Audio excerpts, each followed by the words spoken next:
teenager and got abortions. Thank God my parents had the sense to make sure that happened. And thank God as I got older and more mature, I understood that I love how open you are too about having abortions, because I feel like it's such a taboo subject. And one thing like I've really focused my advocacy work on is reproductive freedom, reproductive rights, because there's nothing more scalable than giving a woman access to $6 birth control that's going to last her for years, like the arm implant.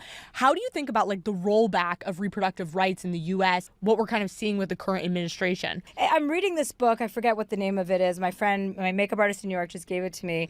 And it's just this history of women and all of the contributions in the arts that women have made that have been erased, like by erasure, you know? So like in this thing I read last night, in the 1600s, there was like this, huge art renaissance movement in Paris and all these famous painters and oil painters.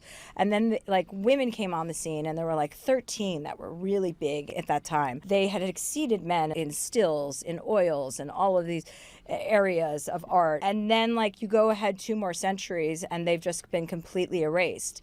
So like men caught wind of how talented women were and were like, we'll actually take your work and put our names on it, which, has happened throughout history. But it happens over and over and over again. The idea that men are trying to stop women from succeeding is because we are a threat to men. We've always been a threat to men. Men don't like women that are self-assured, that are self-empowered. Even in the day that we are living in, even after we have modernized this country, there is still this death cough of white male supremacy where they want women at home to make babies so that they can be in charge and make decisions. The idea of another person having autonomy over your body is absolutely barbaric and from the Middle Ages.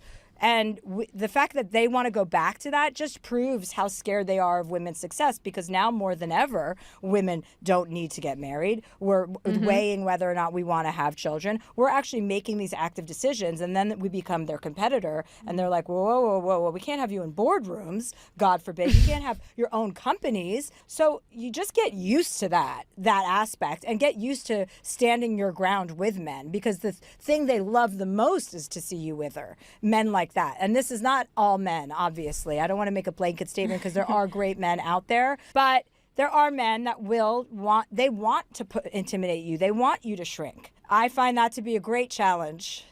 And I enjoy it, because you're not going to do anything. You can knock me down, but you're not going to knock over my spirit. I'm always going to tell you to